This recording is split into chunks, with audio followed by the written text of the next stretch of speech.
got to Lewis Falls Trailhead on October 14th, 2022 at 6:45 p.m. and the sign at the entrance was dripping like it had just been pulled out of a river. That's when the humming started under my feet, and nothing in my life has been normal since. You're listening to ASMR 404Found. Don't forget to like, comment, and subscribe. So this happened last fall when I drove up to the Lewis Falls Trailhead in the Smokies around mid-October, and I need to just talk about it somewhere because my head has not stopped replaying every second of what went down that night, and if I don't lay it all out in detail, I'm going to keep feeling like I'm losing time or like something is still waiting for me back up there in those woods. And maybe even worse, like it's closer than I think. Pulled into the little gravel lot just past the sign that points down to the falls. And it was about 20 minutes before sunset, maybe a little less. And the air had that heavy, smoky chill you only get in the mountains that time of year when the leaves are falling, but the ground is still damp, and the light looks like amber caught in water, and it was quiet in that way that feels alive, like every tree in shadow is holding its breath and waiting to see if you're worth paying attention to or not. I wasn't even supposed to stop there that day. To be honest, I'd been driving the park roads aimlessly after work, just trying to get out of town for a while and clear my head, because life had been crushing me with the usual bills and breakups and sleepless nights and that creeping sense that something is always a step behind you. Even in daylight, you know the kind of weight that makes you start driving, just to drive with no destination and no one to check in with. When I saw the sign for Lewis Falls, I figured, why not? I hadn't been down there since I was a kid on a school trip, and I remembered it being a short trail, only a little over half a mile each way. So I told myself I'd go stretch my legs before heading home and maybe get a few pictures of the water while the light was still hanging around. But the lot was completely empty, which struck me as strange because it was October in the Smokies, and that place is usually crawling with people trying to catch the last bit of fall color, but not a single car. Not a ranger truck, not even a motorcycle. Just me sitting there with my engine ticking as it cooled. I turned the key off and sat listening to the woods. And that's when I first noticed how off it felt.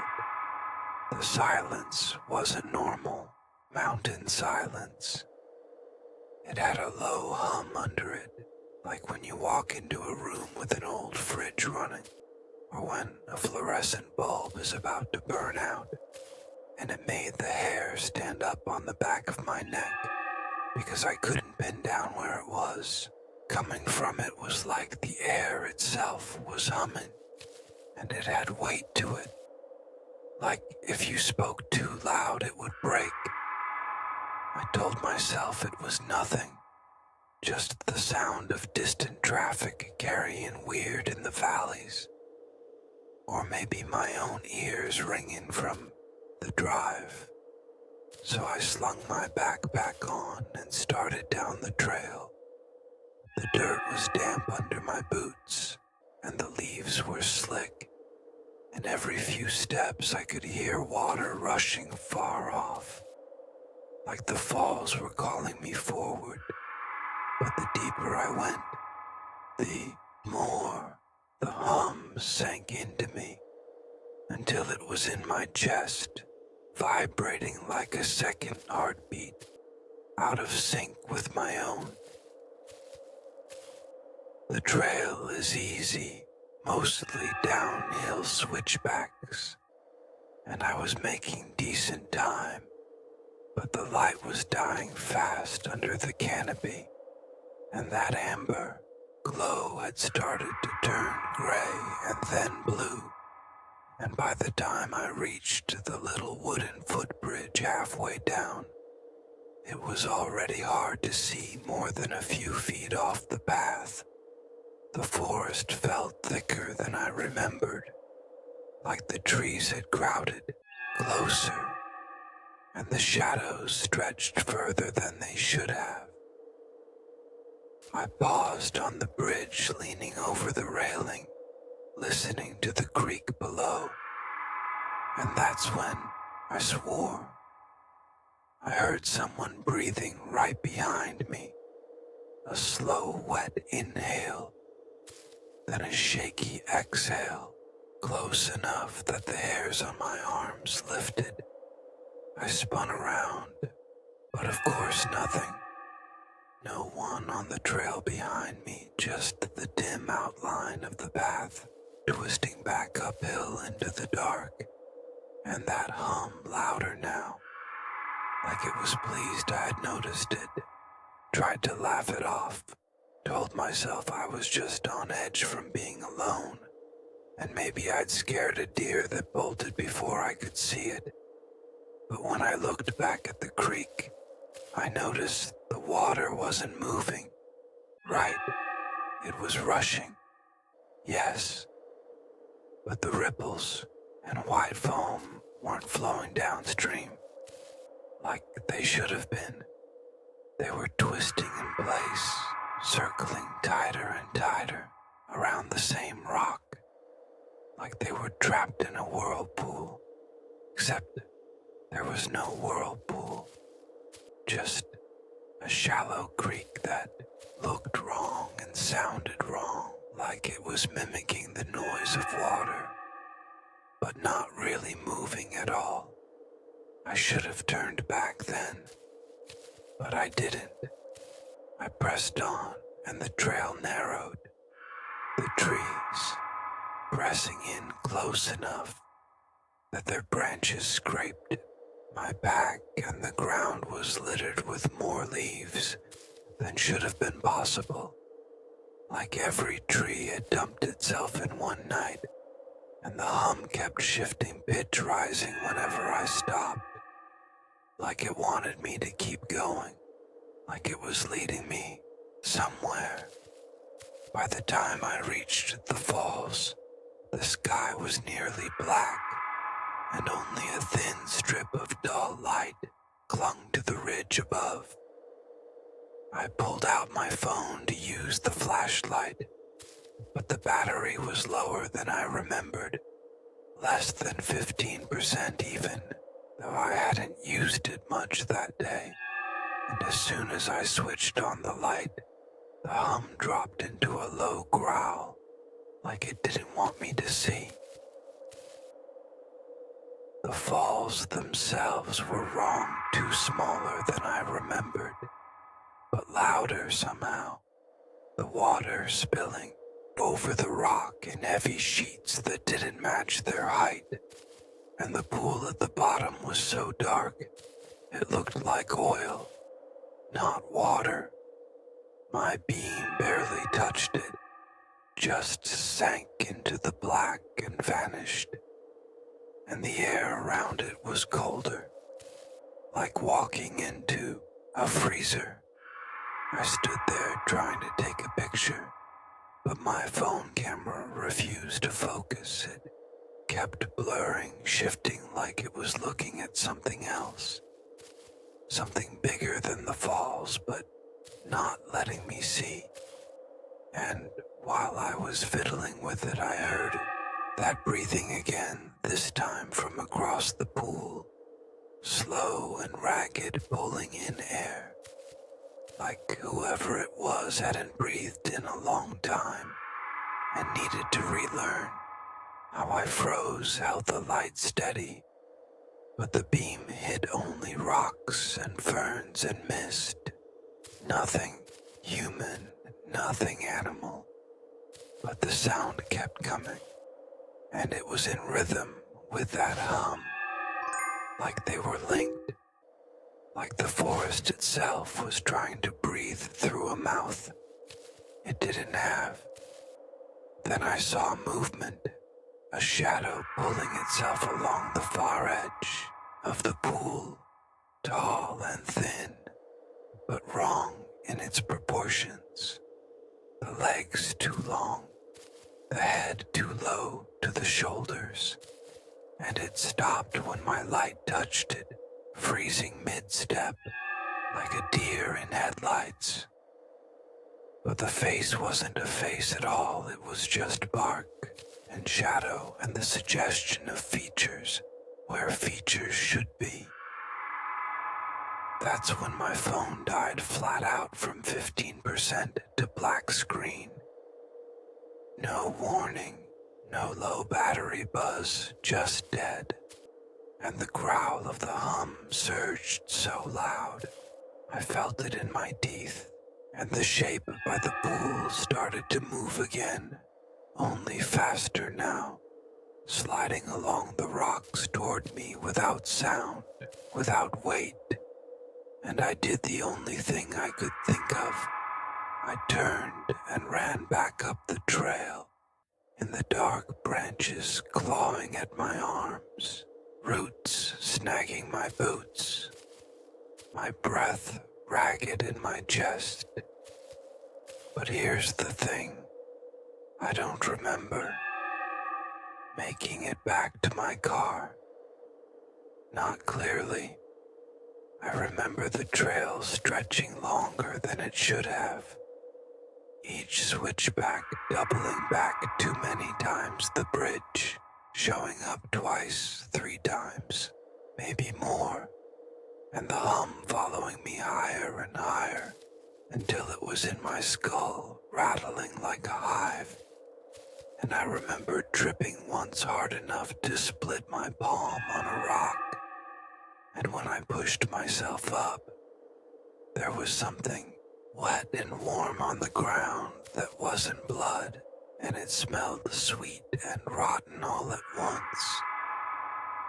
The next thing I know, I was in my car engine running headlights, pointed at the empty lot and the clock on the dash reading 3:17 a.m. when I finally noticed the dash clock reading 3:17 a.m. I swear my stomach dropped so fast, it felt like the seatbelt was the only thing keeping me from falling. Straight through the floor of the car, into nothing I had parked at that trailhead, just before 7. And there was no way the hike could have eaten that many hours. No way I could have lost that much time without remembering, at least pieces of it, but there I was, hands shaking on the steering wheel, knuckles raw from gripping too hard, and my right palm still bleeding slow from the gash. I swore I had gotten less than half an hour ago. I sat there in the dark lot, headlights spilling over the gravel, and the wooden sign for Lewis Falls, glowing pale in the beams and the woods beyond, so black they looked solid, and I kept waiting for something to step out of them, something tall and crooked and unfinished, because my brain was sure it was still back there moving toward me. But the lot was empty. The road was empty. The whole world felt emptied out, and I realized I had been listening so hard for that hum that when it stopped, I didn't even notice right away. And here's the thing, it had stopped the second I saw the time, the second I realized where I was. It was gone, like someone had pulled earbuds from my skull, leaving only ringing in its place. And that silence was worse than the hum, because it felt like a trick, like it was holding its breath again, waiting for me to move first. I checked my phone even though I knew it was dead, and sure enough, nothing, just a black screen smudged with fingerprints that looked darker than usual, like they didn't belong to me. And when I touched the cracked corner where the battery had always run hot, the glass was cold, like it had been sitting outside for hours, not in my pocket.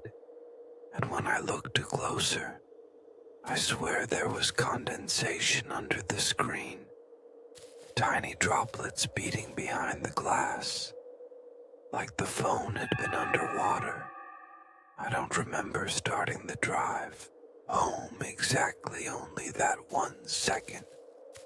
I was staring at the sign, and the next, the yellow lines were slipping under my headlights, one after another in an endless chain, and the trees along the road leaned so close they felt like they were following me, heads craning to watch as I passed. I had the radio on full blast, not even caring what station.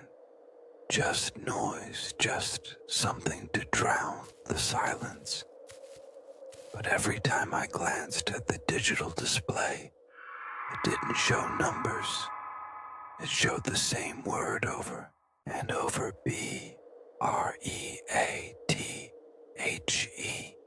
And I kept telling myself it was a glitch or maybe blood in my eyes making the letters dance. But no matter how long I blinked or rubbed them, the word didn't change. The strangest part was I wasn't exhausted. I should have been.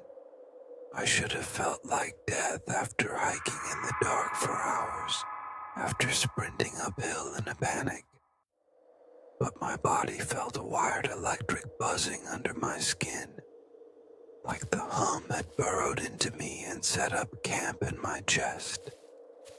And all I could think about was how wrong it was that I had no memory of the time in between, how a whole 6 hours had vanished, like a stone dropped in black water, and all I had to show for it was a bleeding hand and a phone that looked drowned when I pulled into my driveway.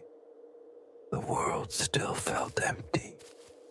No porch lights from neighbors, no sound of traffic on the main road, just my engine rattling and then shutting off.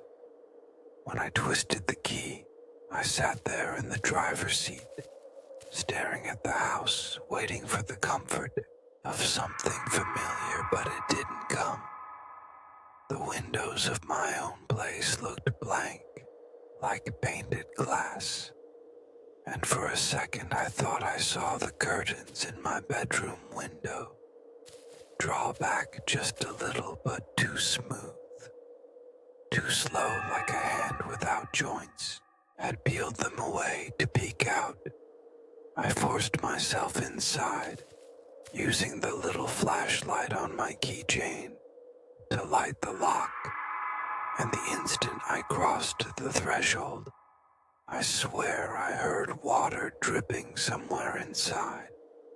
Steady, deliberate drips, like someone squeezing out a rag and letting the drops fall one by one into a bucket. But when I checked the sinks, the tub, the pipes, everything was dry. The sound wasn't even directional. It was just in the air all around me, like it was following me from room to room. I finally gave up and wrapped my hand in a dish towel and sat on the edge of my bed, trying not to notice the way the mattress seemed damp beneath me.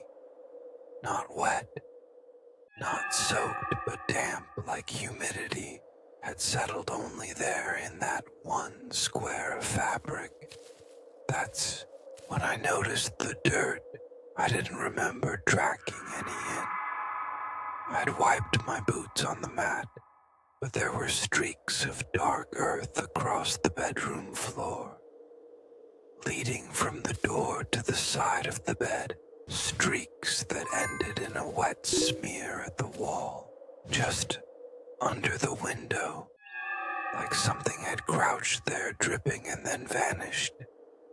And my first thought was that maybe I had done it without realizing. Maybe I had leaned there clutching my hand, trying not to bleed on the sheets. But the smear was too high up the wall, higher than I could reach, unless I was standing on the mattress. Barely slept that night.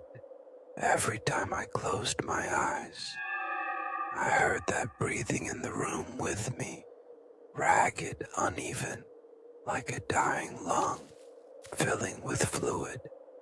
But when I snapped my eyes open, nothing, only the faint sound of dripping that never seemed to stop, and the shadows of the blinds cutting too deep into the carpet. When morning finally came, the light through the window felt thin, washed out like a film over my vision. And the first thing I noticed was my phone, lying on the nightstand turned face up and glowing, even though I had left it dead the night before. The screen was on, but not showing my lock screen, just the camera app open with the last image it had captured filling the display. It was me sleeping in bed. The angle was wrong, though the photo was from above, from near the ceiling, and the figure in the shot wasn't holding a phone at all. Its arms were too long and bent wrong, and the hands were hidden behind the glow. I dropped the phone so fast it clattered against the wood floor. But the screen didn't crack. It just went black again, like it had never been lit. I should have smashed it then and there. But I didn't, because a part of me wanted to see what would happen next. And that's the part that scares me the most, because when I picked it back up a few minutes later, the battery percentage was back to 15, exactly where it had been before the falls, and the background image was different too. Not the mountain lake I had set months ago, but a picture of the trailhead sign taken in the middle of the night, headlights glaring against the wood, letters stretched tall by shadow, and something standing just behind it, tall and crooked, waiting. I couldn't shake the feeling it wanted me to come back. I kept telling myself I wouldn't go back, that I wasn't stupid enough to drive out to that trailhead again.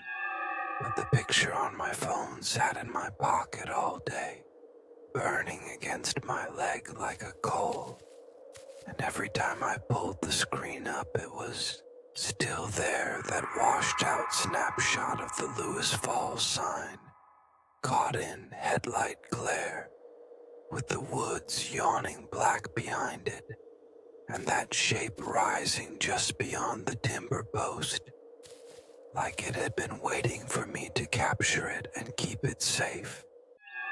The worst part was that the file info on the picture said it had been taken at 3:17 a.m., the same time the dash clock had shown when I woke up in the car.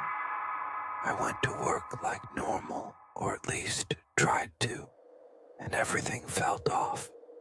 My coworkers kept asking if I was sick, because apparently I looked pale as hell. Eyes bloodshot, skin damp with sweat. Even though the office was freezing, I told them it was just allergies, or maybe a stomach bug. But inside I knew it was more like the hum had crawled into my bones and refused to let go. I could hear it faint beneath every sound, the whir of the copier, the AC vent clicking, on the chatter of keyboards, all of it carrying that undertone like a swarm hidden behind drywall. And sometimes, when I glanced up from my monitor, I swore I saw movement in the reflection of the glass behind me, a long, thin shadow sliding by too close. Around lunch, I ducked into the bathroom just to splash water on my face and try to breathe. And when I looked up into the mirror, the towel dispenser mounted on the opposite wall was wide open, its metal door hanging loose. But no one had touched it, and inside wasn't paper towels at all. It was wet dirt, piled high enough to spill over the edges. Dark soil clumped with slick leaves and knotted roots that twitched when I stared. Too long I blinked and it was gone. Just the empty metal box waiting for a refill. But my hands were already black with grime that smelled like rot. And when I scrubbed them under the faucet, the dirt bled away like ash. I didn't go back to my desk. I couldn't instead. I sat in my car in the parking lot, staring at my phone screen, at that one photo refusing to delete. And every few seconds, the image would flicker just slightly like static on an old TV, the shape behind the sign, shifting position, never fully moving, but always closer to the lens. A hand too long hanging just behind the post, a head tilting forward into the light, and I swear it was learning how to stand still, like it was practicing for when I saw it in real life. Again, that night, the dripping in my house returned louder this time, faster, like something had soaked itself through and was ringing out onto the floorboards. And when I followed the sound into the kitchen, there were wet footprints leading from the back door to the sink. Not mine, too wide, too long, with arches that bent wrong. In the middle, I backed into the hallway and nearly tripped over the doormat, which was damp and heavy, like it had just been dragged in from outside. But the door was still locked, bolted shut, the chain in place, no sign of forced entry, just that smell of wet leaves hanging in the air. I slept on the couch, clutching the fireplace poker across my chest, like it could save me. And I dreamed of the trail. I dreamed of walking down it over and over. Only every time I turned a corner, the trail kept doubling back on itself, bending wrong angles that shouldn't exist, until the path spiraled down into the pool at the base of the falls, and in the center of the black water stood that thing, not quite tree, not quite man, holding my phone up to its face, the glow lighting bark skin and hollow eyes, and each time it lifted the phone, I felt my body freeze like it was taking another picture, another piece of me. When I woke in the gray light of morning, my phone was on the coffee table screen, glowing with a fresh photo open, not saved, just open. And it was of me asleep on the couch, mouth open, poker across my chest, the shot taken from right above my head, and the timestamp said 4:44 a.m. I nearly threw up right there because I had never unlocked the phone.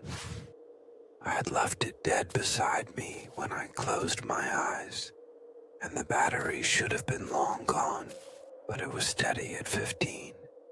Again, always 15, never more, never less. I tried to get rid of it. I swear I did. I wrapped the phone in 2 plastic grocery bags and shoved it in the outside trash can, then dragged the can all the way to the curb like it was a biohazard. I didn't want near me, but the second I stepped back into the house, the hum started low and mean, vibrating in my skull, and I knew, before I even checked, that the phone was back on the coffee table screen, black, but alive, waiting. That was the moment I realized that this thing, whatever it was, didn't live at the trailhead. It had followed me home. Maybe it had always been waiting for someone dumb enough to walk down there alone in the dark. Maybe it needed to be carried out. Maybe I had been its ride, and now it wasn't letting go. But for the third night, I stopped pretending I could sleep every time I closed my eyes. That dripping grew louder until it became a roar water, spilling from the ceiling, from the walls, from my own chest. And I kept seeing flashes behind my eyelids. The pool of the falls, rippling black faces, pressing up from beneath the surface, all with my features pale and gasping, each one with the same split palm as me, reaching out as if begging me to come join them. And when I opened my eyes, the ceiling above was sweating beads of moisture running down the plaster.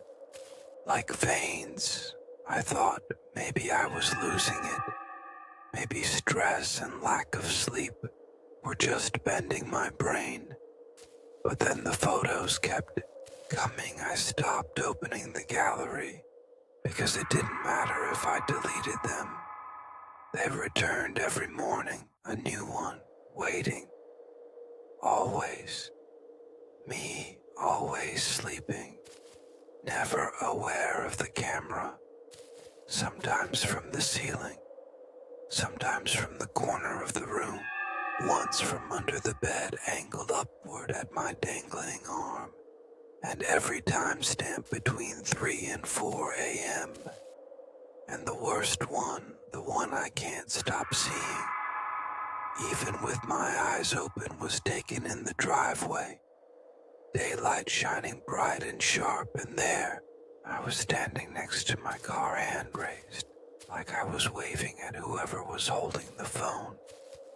Except I never remembered going outside, never remembered standing there, and the angle was wrong again, too high, like the photo had been taken from the roof. And when I zoomed in on my own face, I wasn't smiling. I wasn't frowning either. I was just standing, slack-jawed, eyes wide. The same empty stare the thing had shown me by the pool. That's when I started to think maybe I hadn't made it out of those woods at all. Maybe I was still down there somewhere, still bleeding on the rocks, still circling the same bridge again and again. And this life was just the photo it had taken of me, stretched into a long false moment, a snapshot made into a cage. The fourth night I told myself I was going to stay awake no matter what. that I would not close my eyes even for a second, because I was starting to feel like sleep wasn't really sleep anymore. Like every time I let myself drift, I was slipping back onto that trail, walking down switchbacks that never ended toward water that wasn't water, and faces that weren't mine. I brewed coffee until my hands shook. I turned on every light in the house. I even sat on the kitchen floor with the oven tucked or open so the glow would burn out any shadows. But it didn't matter because the hum came back heavier than before, pressing through the walls, pressing through my teeth, and I could feel it vibrating behind my eyes like it was waiting for the lids to fall. I thought maybe if I distracted myself, I could hold out. So I turned the TV on loud, flipping through channels until the static fuzz of an empty station came up. And that's when I froze, because it wasn't real static, not like the dead air you're used to. It was moving too deliberately, shapes twitching in the black and white snow, forming almost faces before breaking apart again. And every few seconds, the hum would sync with the flicker, like the two were in conversation, and I knew, without doubt, that if I kept watching long enough, the static would settle into one shape only, and I would recognize it, and that recognition would mean it had won.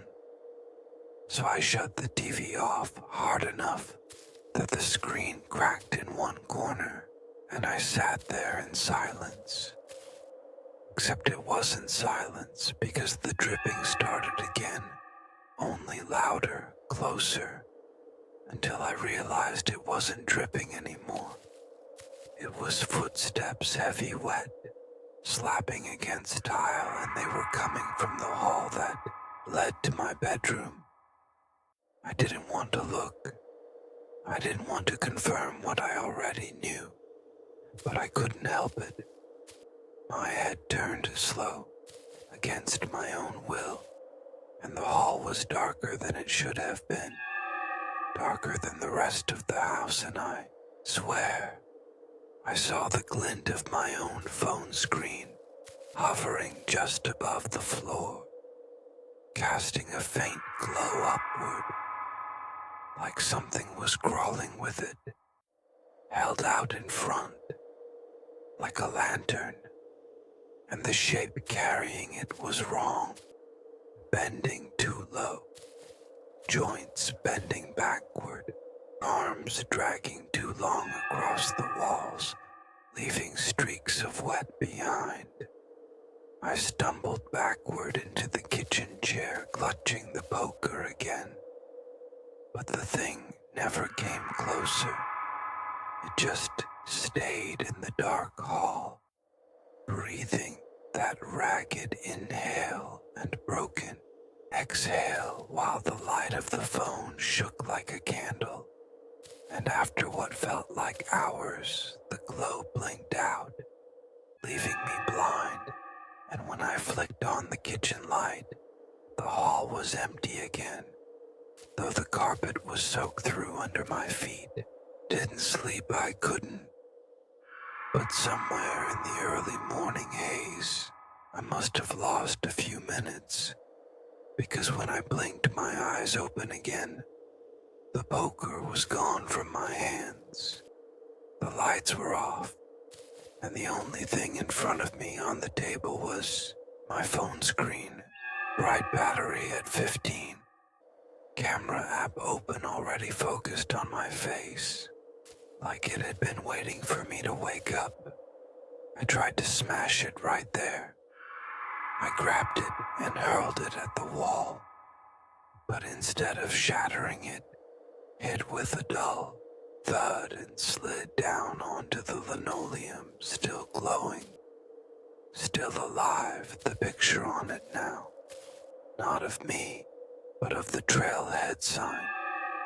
Again, only closer. This time so close, the letters filled the frame, and behind them, the dark shape. No longer blurred, no longer frozen, but leaning out into the beam of headlights. Its face still dark and shadow, but its eyes wet, glistening holes that reflected the flash. When I touched the screen, the hum surged so hard, my ears popped, and I realized this thing wasn't just showing me where it lived. It was calling me back, pulling me back like a tether, and each photo was the rope growing shorter. I called my sister that morning. I hadn't talked to her in months, but I needed someone to ground me, someone to tell me I was just unraveling from stress. She picked up, sounding groggy, and before I could even explain, she asked why I had called her at 3 in the morning the night before and just breathed into the phone for 10 minutes. Without saying a word, I swore on everything. I hadn't touched the phone. I hadn't dialed anyone. But when I checked the call log, it was there outgoing at 3:17 a.m. again. She told me not to scare her like that again, and hung up before I could explain, and I sat there listening to the dialed tone, wondering if it had been me breathing at all. By the 5th night, the house didn't feel like mine anymore. Every surface damp with invisible condensation. Walls swollen with moisture, floorboards warping beneath my feet when I walked.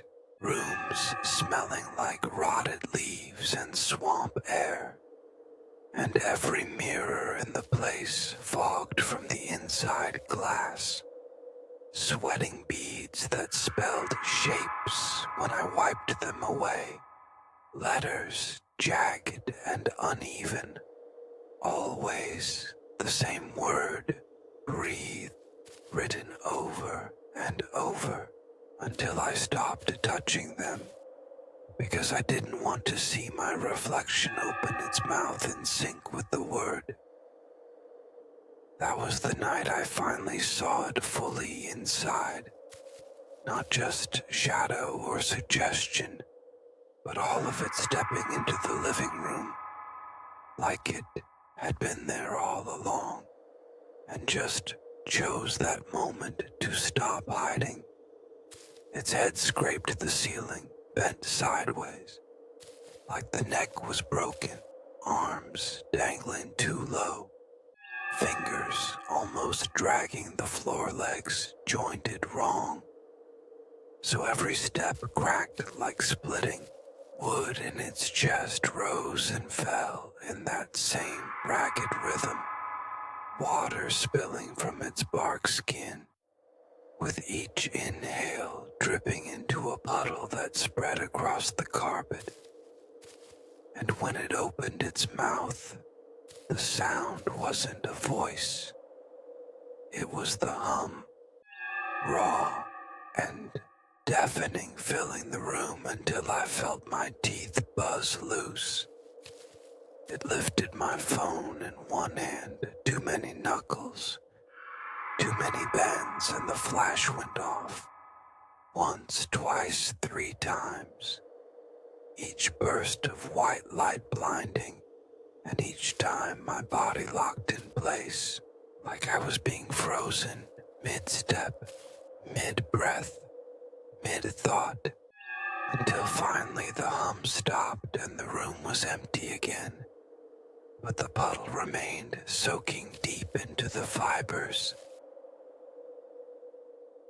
When I checked the phone, after the air cleared, the gallery was filled with hundreds of photos, all of me, standing in different parts of the house, staring blankly, sometimes with my mouth open, sometimes with my eyes closed, sometimes holding the poker like a toy, all of them taken within seconds of each other, all of them stamped 3:17 a.m. I realized then that I wasn't staying awake at all.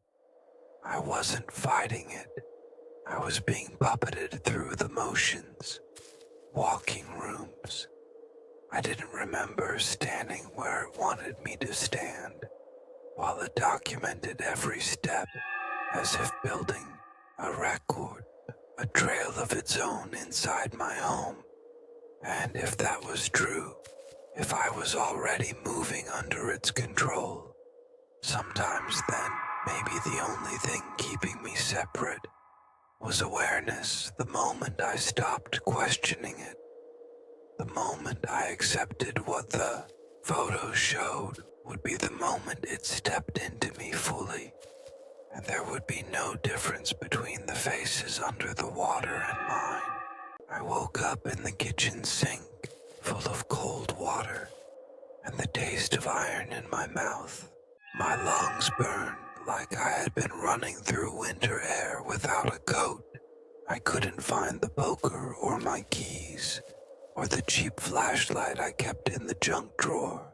Everything felt borrowed, like someone else had used my hands and left them sticky and unfamiliar. I sat up on the linoleum, and the whole house tilted sideways for a second, so hard it made me grab the edge of the counter to stop from sliding into the fridge. The dripping was so close, it sounded like someone shaking the bottle of water by my ear. I could feel the damp on the back of my shirt, even though I knew I had been in bed for hours. The clock on the microwave read 3:17 a.m. in that same flat digital way the dash had shown me back at the trailhead. I laughed once, like a dry cough that turned into a sob, and the laugh echoed wrong and long because it kept trailing off into that hum. I couldn't tell if the hum was in the house or in me anymore. Sometimes, when it rose, it felt like a hand was pushing against the inside of my skull until I saw stars and had to sit down. I touched my face, and my skin came away wet with grime. And when I smelled my hands, it was not just dirt, but the metallic tang of old leaves rotting in cold water. I tried to stand, but my legs didn't want to hold me steady like they had been on someone else's schedule. I staggered to the couch and there was a new photo on the coffee table phone screen, lit like it had been waiting patiently for me to open my eyes. The image was brutal, simple, and impossible. It was me standing at the mouth of my driveway in the daylight, my neighbor's mailbox behind me, and the timestamp was 12:09 p.m. The date, a week from now, as if whatever had the camera could see forward, or as if it was placing pins in a map of my life to mark where it planned to take me next. I knew my neighbor's name. I had greeted him many times. The image of me in his yard showed a hand curling around nothing, my posture slack as if puppeted, my face blank as if someone had pressed a smooth stone over my expression, and the thing behind the house in the background of the photo was impossible to make out in detail because it was not taking a picture of itself.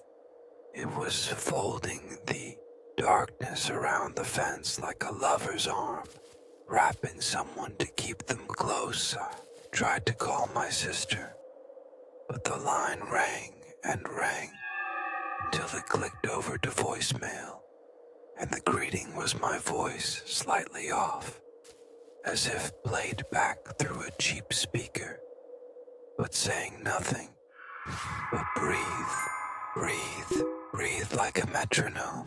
I hung up and dialed my boss and left a message about being sick, and he called me right back and asked me if I had been hiking again. Like that meant something familiar and ordinary to him. I didn't know how to explain to anyone that the real thing in the room with me wasn't something you could book off work for. I couldn't tell the woman at the pharmacy who sold me a fresh pack of gauze later that day that my palms wouldn't stop leaking wetness no matter how many times I washed them. She scanned my card and looked at me like I smelled strange, and then handed me the tape with a smile. I couldn't tell if it was polite or practiced fear. Everywhere I went, I felt watched as if the store's fluorescent lights were eyes that blinked slower than normal to mimic sleep, but were never truly shut. Time started missing again. Only now it wasn't whole hours or a stretch of night that vanished. It was moments at a time, like bookmarks torn out of a book. So sometimes I would be reading a text from a friend about dinner, and the next line would be different and older, like I had jumped forward a day in the middle of the sentence. Keys I had set on the counter would show up in the freezer or inside my shoe, and I would swear aloud, and the voice would repeat back to me in the hum, like an echo that didn't belong to any wall. Once I found a photo from my childhood that had been sitting in a drawer for years with its back folded and yellowed. I placed it on the table and it was instantly replaced by another photo of the trailhead sign, framed so tightly that only the word Lewis could be read, and on the reverse someone had scratched a date into the emulsion 3 times. The same digits 3 times the same way. 10, 17, 22, 10, 17, 22, 10 of 17 to 22, as if the film itself wanted me to remember when I first met it, or it wanted me to know how many times I had failed to leave the night. My mother called. I answered on the second ring, and for a beat, she sounded like she was in a crowd at a sports game, with someone shouting in the background. She asked if I had been out driving long, and I told her no. And then I said the wrong street name, and she corrected me like you correct a child, and I could feel the tug of shame like a leash. I told her I was tired, and she told me I sounded tired like a diagnosis. She asked if I had eaten, and I said no. And she said you have to eat honey. And the thing in my kitchen made a wet sound, like a tongue sliding across tin. And the call cut. When it reconnected, there was no more background noise, but the voice was still my mother's, just memorized and gentle. And then she laughed the way she used to laugh when I was little, and I swear it made me sleep for maybe 5 minutes. And then I woke into that same cold sink, breathless, and there's no way to describe the way being half in another place and half awake shifts you like a coat on a line in the wind. You think you're coated, but the inner lining is exposed, and everywhere the fabric is frayed. I started to see the long, thin prints more places than just my kitchen and the trailhead. They were on the underside of my coffee table.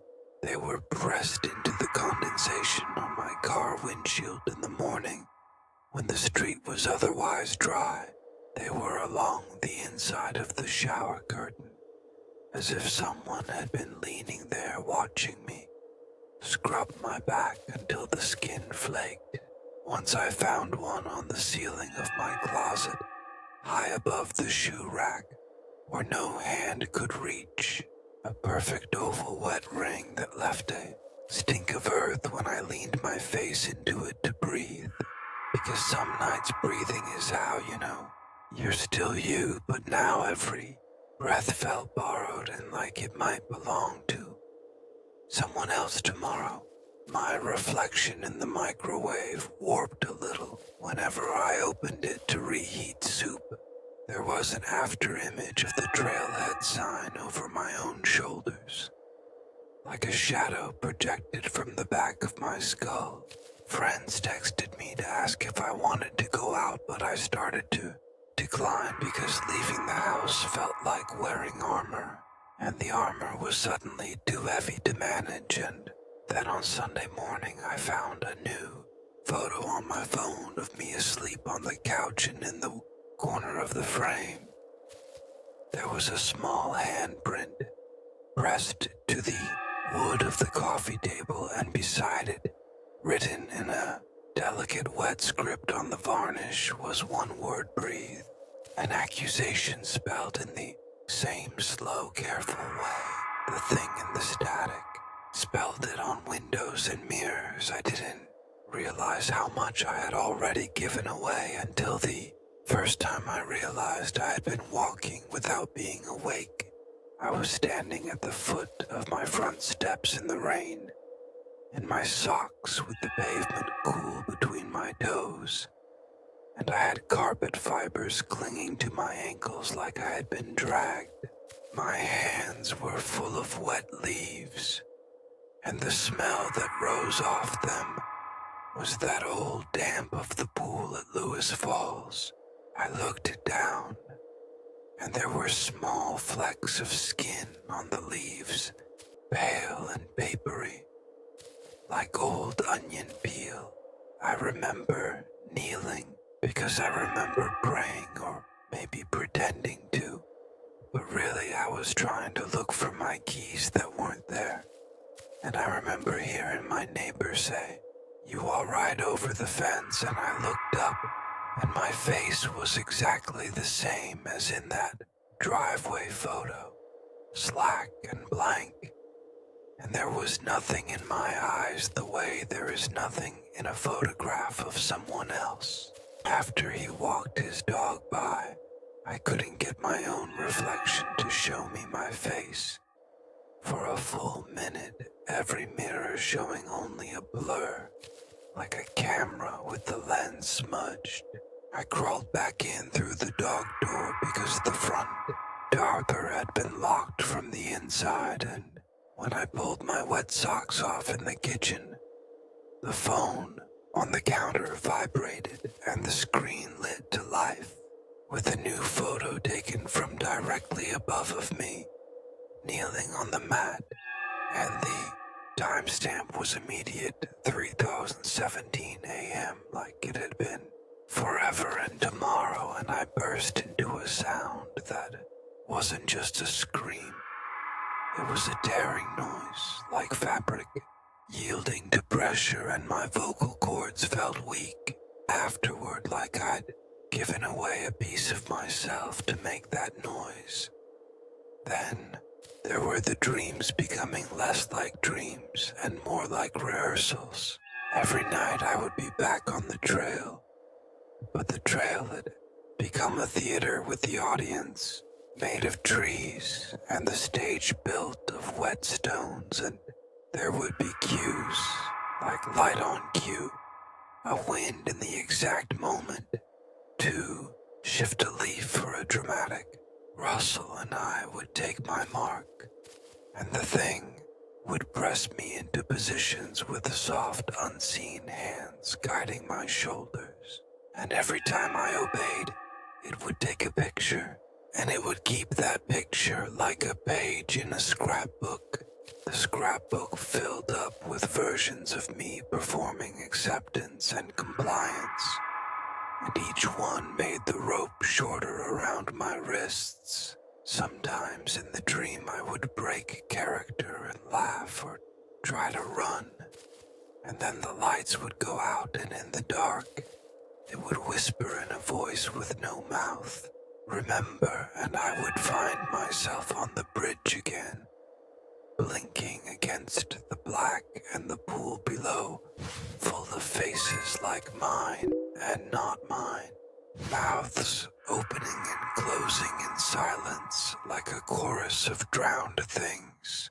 On a Wednesday afternoon, I came home to find my sister sitting in my kitchen, like she had been waiting a long time. She smelled of the city and coffee and was wearing a jacket with a small hole in the elbow. She had driven down without me asking, which was the kind of thing she did when she wanted to surprise you with her presence. And I felt both grateful and guilty, because I had not told her to come. She said she had been worried, because our mother had called and said I sounded thin and windy on the phone. I said I was fine, and she tilted her head the way she does when she doesn't believe you. And then she laughed at something on her phone, and that laugh broke me, because it sounded like a normal laugh, not like the careful hollow laughs I was used to hearing in recordings of my friends.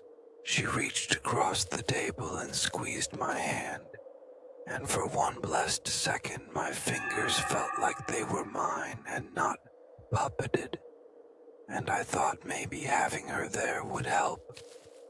But then she asked if I had been back to Lewis Falls, and I felt every blood vessel in my neck tighten, because the word out loud was like a pressure valve opening in my skull, and the hum rose as if answering its name.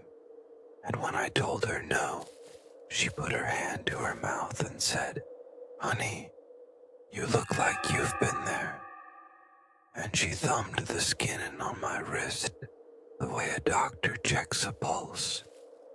And I felt a jolt inside like an electrical shock, and my phone on the counter flashed to life with a new photo.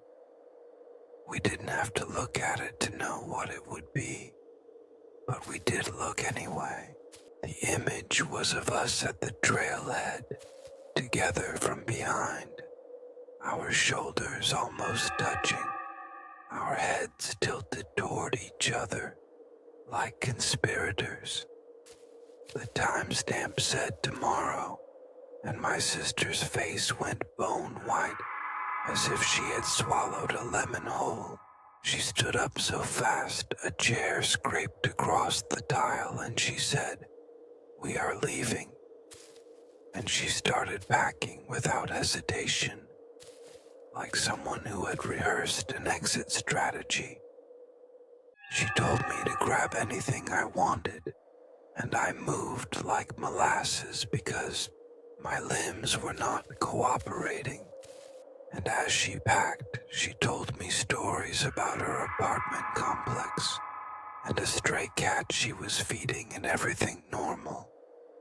She said normal things as if to stitch me back into a fabric of life that still fit me. When she slipped on her jacket at the door, I felt safe enough to touch her hair, and it was warm and real. And when she opened the door, she paused and looked back at me and said quietly, "Do not go back there." And the words hit me like a hand I could feel on my cheek. Though the room was empty, I promised, and the promise tasted like borrowed metal in my mouth. We drove that night with the windows down, and the road smelled like late summer and gas. And my sister hummed under her breath, a song I used to know the words to, and I almost believed I could sleep again because in the car, the hum didn't follow as strongly. It only pushed at the edges of the glass, around the door seals, like a breeze felt through a crack. I slept for short bursts in the passenger seat, and when I woke, we were at a cheap motel under fluorescent lights. and I felt like a refugee from my own life, and for the first time in weeks, the photos did not arrive as soon as I blinked. The phone battery remained stubborn at 15% for hours, like a tide held at bay by an unseen dam. I slept with my sister in the same bed, and for a few hours her presence kept the thing from reaching across the mattress. I told myself I would stay with her until whatever this was past, or until the thing lost interest. But in the morning, my sister's hair was damp with dew, though the windows were shut and she had a smear of mud under her thumbnail. And when I checked the hotel door, it opened for me from the inside, and the carpet outside the room was in a perfect, wet arc leading down the hall toward the elevators, like someone had drifted by and left a footprint of damp behind them. The hallway smelled like wet leaves, and when I got back, the phone had 3 new photos, and each one was a frame closer to my sister's face, until the last one was nothing but the hollow of her cheek, lit bright against the black like a moon. The timestamp read 3:17 a.m., and my hands were shaking so hard I could not see a clean line on the image, and my sister did not react the way you would expect when your photographs show you what you fear. She only whispered, "You need to go back. You need to finish this." And her voice was not the same voice that had hugged me the night before. It had the slow, soft cadence of the thing when it learned to mimic. I swore I would not go back, but then the photos started to arrange themselves in a folder titled Remember, and inside the folder were dozens and dozens of images of me at different angles and different clothes, and sometimes at places I had not been in years, and everyone had the same empty look and the same date carved onto the back like a tally. I realized then that memory was not safe anymore. Memory could be rearranged like a deck of cards, and someone else could choose which memories to deal to you and which to hide from your hand. I left my sister sleeping because the thing could not take everything at once. If there was anything I could hide in the margins, it would take time to find it. I drove straight through the night back toward the Smokies, with the radio off because it kept changing small things about the songs until they were wrong. The road was empty, and the trees closed in, and my phone battery remained at 15% like a wound that would not scab over. At the park entrance, the ranger booth was dark and empty like a tomb, and the gate was lifted half open like an invitation. The gravel at the trailhead had fresh prints in it that were not mine or my sister's, but longer and thinner than a normal shoe.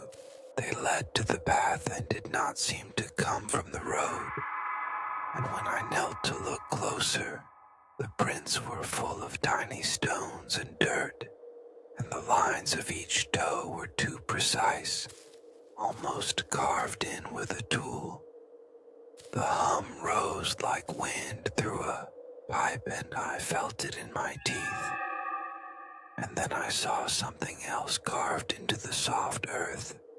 Near the sign, a shallow spiral like a whirlpool, with a tiny pebble in the center. And around the spiral were letters pressed so shallow they were easy to miss. Breathe. There was a ring of them going counterclockwise like a whisper around the stone, and the letters hummed under my nails when I scraped at the dirt. Because of course, whether I wanted to or not, I was reading them. I stayed there, watching the ridge while the sky leaned toward dawn, and the first thin light colored the leaves. And I promised myself I would not follow any sound or any urge to step into the trees unless I knew exactly what I was looking for and what I was abandoning behind me. I promised not to let it write me into its album again. I promised, and the promise fit in my mouth like a coin, cold and hard and easy to swallow. I stepped back to the car to get the spare flashlight I kept in the trunk, because the light on the phone was tainted and unreliable. And when I turned the key, the dash clock blinked once and showed 3:17 a.m. and then changed to 6:42 a.m. like a film strip skipping frames. And when I pulled my hand off the wheel, there were wet leaves pressed to the palm like a calling card, and a single photograph tucked under the wiper blade of my windshield with the image of me already on it, standing at the edge of the bridge at Lewis Falls. Time-stamped 3:17 a.m., and this time I could not tell where the photo had been taken from, because the angle was from inside the water looking up at me.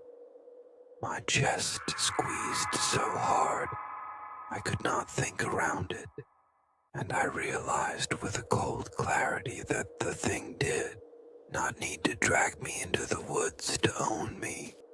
It could make me stand on the porch of my own life and still take my picture until every angle of me was in its book, and I would be nothing but a collection of stills. I grabbed the photograph and it smeared under my fingers like wet ink. The phone pocket in my jeans buzzed, and when I pulled it out, the camera opened on its own, and the last image was of the spiral in the dirt with a pebble in the middle and the letters rotating slower than they should in the screen. And my battery was still 15%, and the hum braided itself into the morning breeze like something pleased with the work it had done so far. I should have driven away then. I should have left the park and never come back. But the photograph in my hand felt heavier than it should have been, like it had absorbed a small storm. And when I folded it into my wallet, I heard the hum say, "Come home," and the word came out like an invitation and a threat at once. And part of me, with a stubborn need to finish what I had started, slid my foot out of the car and onto the path, and the forest swallowed me up like a mouth closing on a bone. The trees leaning like they were watching a show, and I walked because I had to know whether the photographs were prophecy or threat. I walked because I wanted to prove something to myself I couldn't even name. I walked down the switchbacks into the dark, where the bridge creaked like an old throat, and the air smelled like iron and wet leaves. And I knew already I was walking the same steps I had walked before, but I hoped maybe this time my feet would remember differently. The hum rose into a chorus, and the hairs on my arms lifted, and I thought for one small nick of a second I had the right of it that I could break the routine. But then the water at the base of the falls puckered, and the surface rippled outward like a mouth stretching wide, and the photographs in my wallet warmed like a living thing. I was not sure then whether I was brave or stupid, but the bridge held under my weight, and the pool below shifted, and one face pushed the water outward to make room for another. The thing bent its head, and I knew that even if I walked away, my pictures would remain on some shelf, and another me would be born from their dark pages. And somewhere in the world, a shutter would click and the hum would be pleased, and the tether would grow shorter. I should have left then, but instead I raised my hand like some slow, obedient actor, and the world focused on me the way a camera does when the lens finds a subject. The air tightened like a heartbeat, and then the next moment was already marching into place. The phone in my pocket vibrated against my thigh with a new photo, and the timestamp read 3:17 a.m. The phone in my pocket vibrated against my thigh with a new photo, and the timestamp read 3:17 a.m. I felt the world narrow to the size of a lens, to the grain of film catching light, and the hum full and expectant like an audience inhaling at the same time.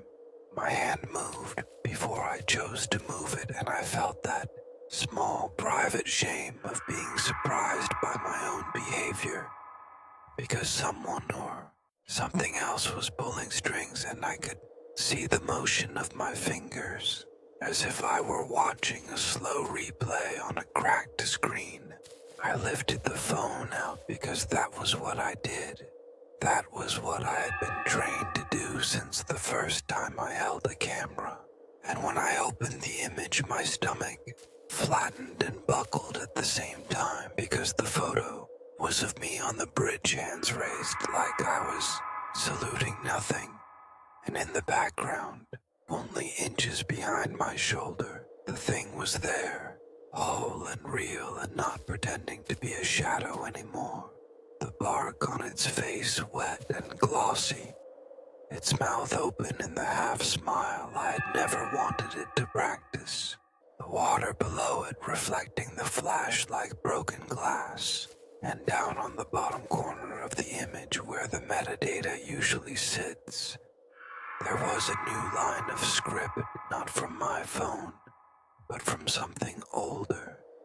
It read, "Return," not as an order, but as a homecoming card folded and slipped under my windshield wiper of fate. I remember standing there for a long time with the phone in my hand, the paper photograph in my wallet, like a small humid stone, the air squeezing in and then letting go in slow, painful breaths. I told myself I was done. I told myself I would walk away. I told myself a dozen truths, because truths feel like a rope thrown to your own feet in a pitch black hole. Then a leaf slid across the path in front of me like someone had flicked it with a finger, and the sound of it on the gravel fell into my ear in perfect time, with the hum, and everything that was left of the world leaned toward the sound. My feet took a single step, and my leg followed as if it had always been its job. The forest closed behind me like a curtain. The bridge creaked under my weight in that old wooden way, the boards complaining like an old man with a bad knee, and for a second it felt human enough to be ignored. I steadied myself against the railing, and the water below was so dark it swallowed the beam of my flashlight instead of reflecting it back like stars. There were faces under the surface, not human, not animal. Faces that belonged to things with too much room in their eye sockets, and mouths that opened like traps. They turned as one toward me, and the hum spooled up and tried to wrench me forward with its voice. I could have turned and run, but the motion was wrong to me now.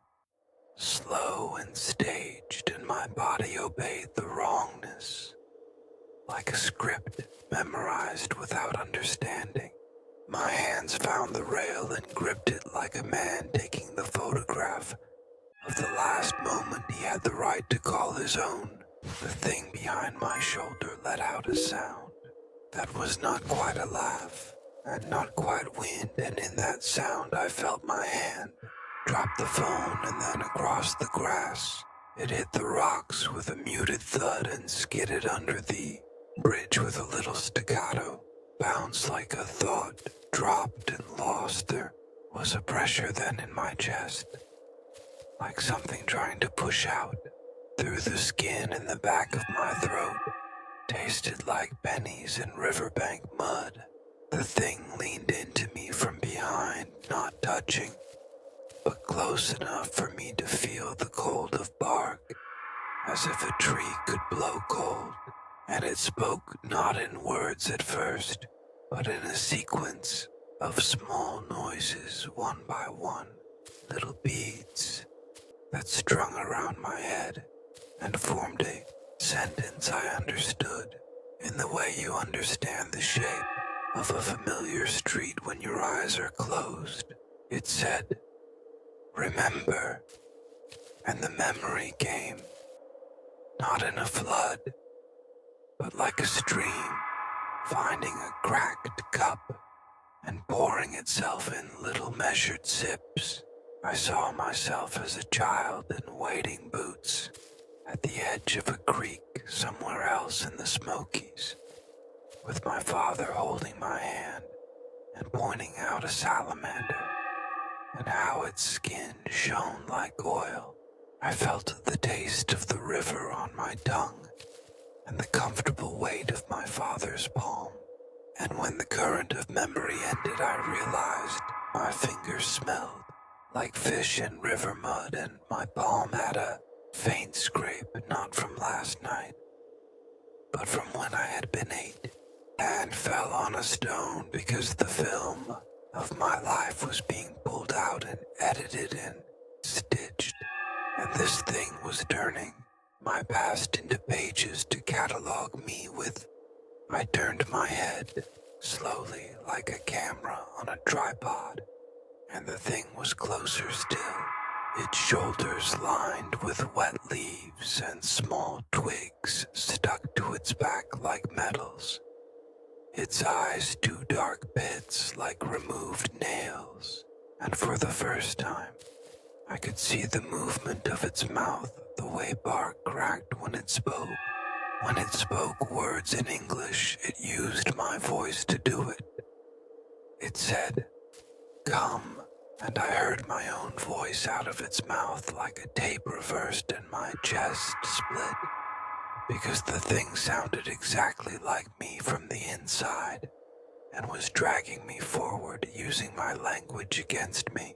I stumbled back and my heel caught on the railing, and for a heart-lurching moment I thought I would fall into that black water, and when I braced myself with both hands, my phone under the bridge vibrated again, like a trapped insect, and the tiny screen lit the surface of the water, which shuddered, and in that strobe of light, I swear I saw other people down there, faces pressed against the underside of the world, staring up at me with my eyes, and then not my eyes at all.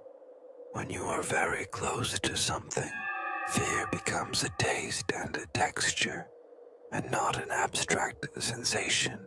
It is warm, sticky, and bright, and you can measure it against your own pulse. My pulse was a drum line in my throat, and yet part of me was far away in the hallway of my apartment, where the pictures were appearing, waiting patiently to be opened.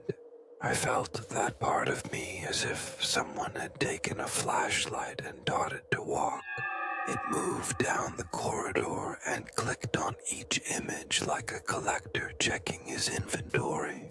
It smiled at each perfect blank face, as if counting them as savings, and I wanted to stop at the part of me that was counting, because each tick of that inventory made the rope bind 1 centimeter tighter around my wrists. I wanted to tear the gallery open and smash the glass, but the hands that moved me were not mine to direct, and besides smashing, glass makes noise, and the thing liked to record noise, because noise made proof a sound, came from downstream a long way off like a horn, being blown inside a bottle, and a second thing emerged from the trees across the creek, not as tall as the first and hunched, as if it had been bent, looking in the wrong sort of light for decades. Its skin was a map of scars and lichen, and where it moved, the air seemed to gather tiny droplets that hit the leaves like beads on a harp. It watched me with more directness than the other had shown. It watched me with a patience like a calculator. It reached into the pocket of its body and produced a small object cradled in moss and mud. A camera unlike mine. Older a Polaroid or something that smelled of smoke and year-old rain. It lifted it with hands that did not tremble and clicked at the shutter, and the flash blew white for an instant, and the face of my reflection appeared in the white, and then burned in like photography on tin. The image caught my face, and the angle was wrong again inside the water, looking up, and in the second after the flash the hum vibrated low, and there was a taste of metal at the back of my tongue. And then the thing tossed the Polaroid toward me, and instead of paper, it was my own skin like a peel taken from a fruit. And when it hit my chest, it was warm, like it had been recently removed, and the edges bled a clear wet that smelled like the pool, doubled over retching. And my hands came away full of that smell, which meant if I did this in front of anyone else, they would see it and call the cops and pin me down and question me and maybe put me in a room with bright lights and a doctor who would tell me I was sick and give me pills. But the terror here was not medical and would not be pacified by pharmaceuticals. I gagged, and the thing laughed in my mouth, and the laughter sounded exactly like the cassette tape I had of my uncle reading nursery rhymes when I was 4, so close to my earliest bones that it made me think my baby teeth would fall out again. The memory of my uncle's voice wrapped around the hum, and I started to see patterns in the way it moved, like a program running in circles inside ancient hardware, and I knew then with a calmness that made the hairs at my nape stand up that it had been waiting for someone who could not forget easily, someone who carried a lot of small moments like pocket stones, and it had chosen me for that reason, because I was full of repeatable snapshots, and the thing needed 1,000 repeated images to become whole. I drove through the night until the highway lights blurred into a smear, and I felt the pull to stop like a magnet under the road. Every exit looked like a mouth, and I didn't want to get out. The gas gauge was a little below half, and the dashboard clock was stuck at 3:17 a.m. until it blinked and corrected to 2:03 p.m. and then 3:17 a.m. again on a loop, like some broken film reel, and I felt like some ancient device was aligning my life to an old schedule. I thought maybe it was a test. Maybe if I could circle long enough without stepping into the trap, it would tire and not bother. But then the phone vibrated with a new image, and I could not help but look. The image was of my sister asleep on her couch in the city 2 towns over, and the timestamp read 3:17 a.m. And in the corner of the frame there was a small oval, print wet and perfect. And when I zoomed into it, my heart dropped, because carved into the varnish beside that little hand was a new single word, written shallow and neat like a child's handwriting. Come. I slammed the steering wheel and the sound echoed in the cab like gunfire. I thought maybe I could race back like a madman and rip her away from wherever she was.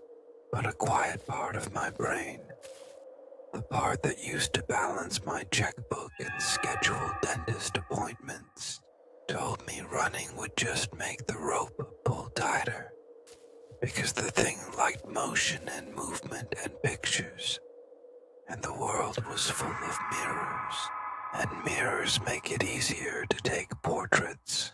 The practical part suggested I call the police and tell them someone was harassing me, but harassment had a face and a record and a number you could call to reach it, and this thing had no number. And when people tried to explain intangible fear, they are often told to see a doctor or told to go talk to a counselor. And while that is sane, there is another truth.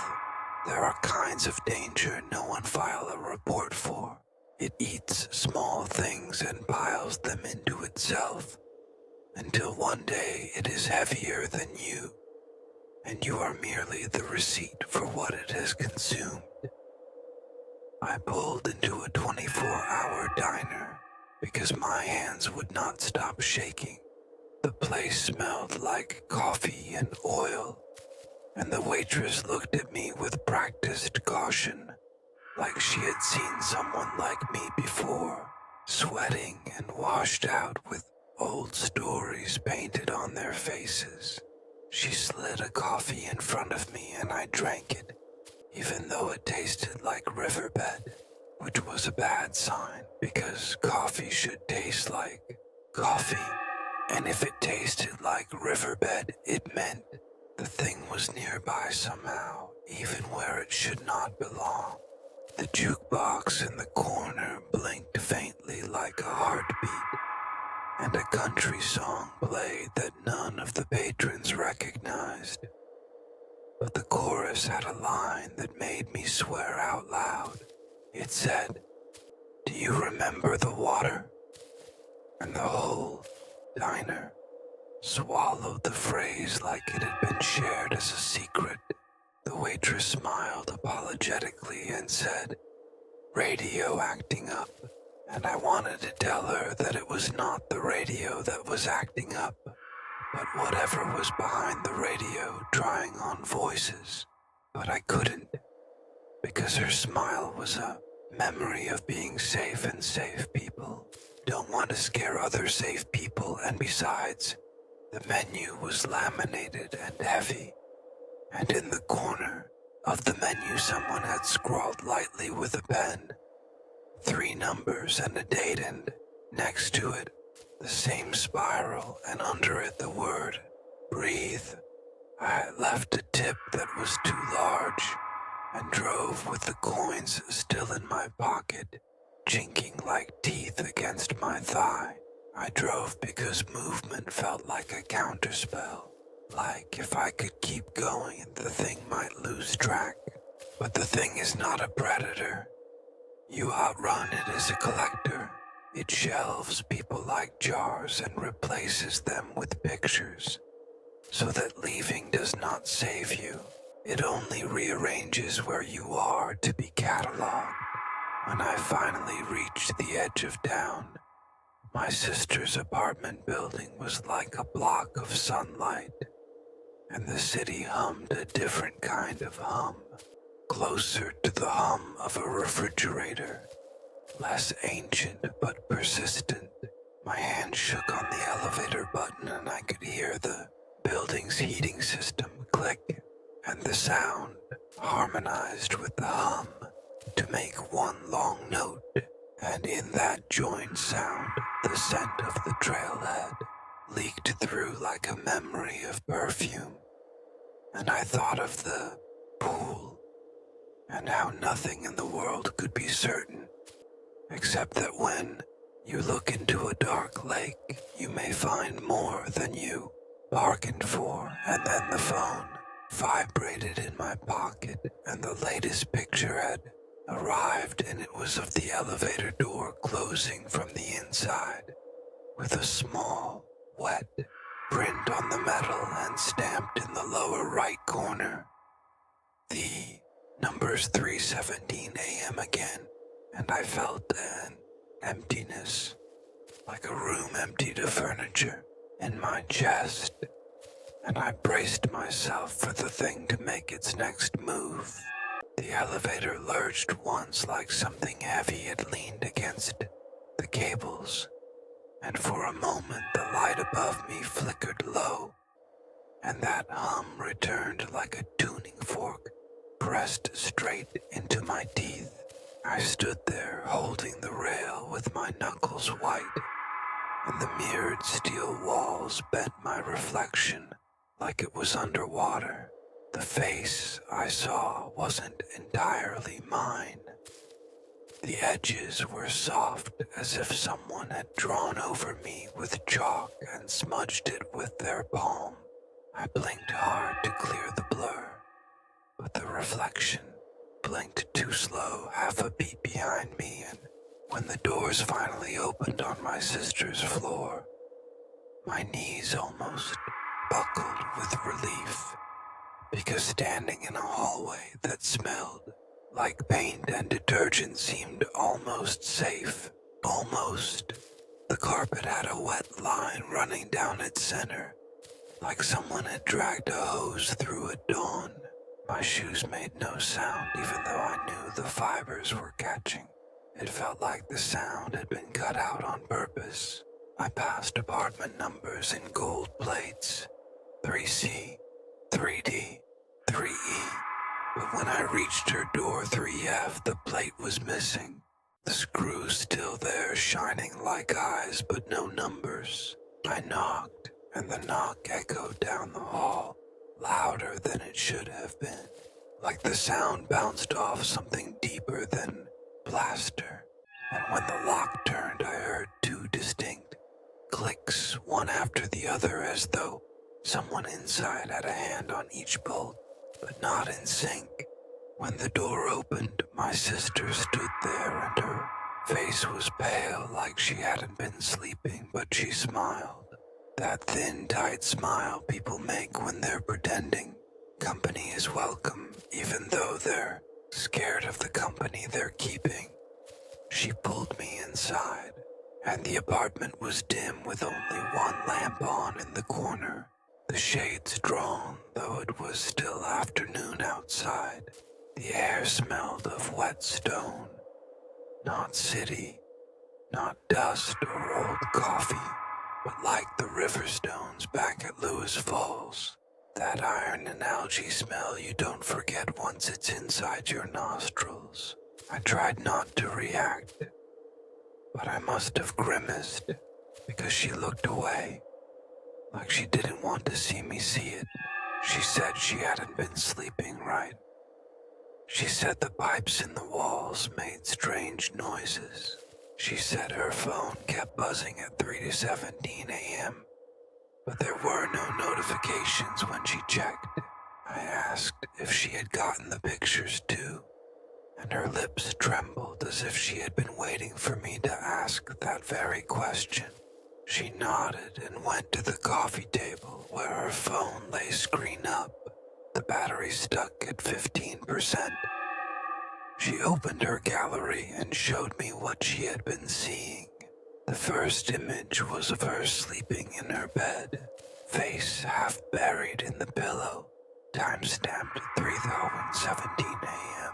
The second was her at the sink rinsing a glass, but the angle was from the floor, as though someone had been lying at her feet, taking the picture. The third was worse because it was me. Me sitting on her couch staring straight ahead, slack and empty like a doll. The timestamp said 3:17 a.m. from the night before. She said she had locked the door she swore she had. She said no one had been inside, but the photos said otherwise. She grabbed my arm then, and her hand was cold and clammy, like she had been clutching ice. She said we couldn't stay here. She said it was following. She said it wanted both of us.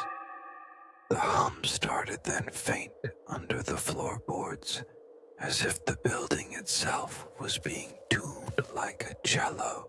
The lamp in the corner shook its shade and cast long bent shadows on the wall. And in one of those shadows I thought I saw the outline of the trailhead sign. Even though we were miles away, my sister noticed it too.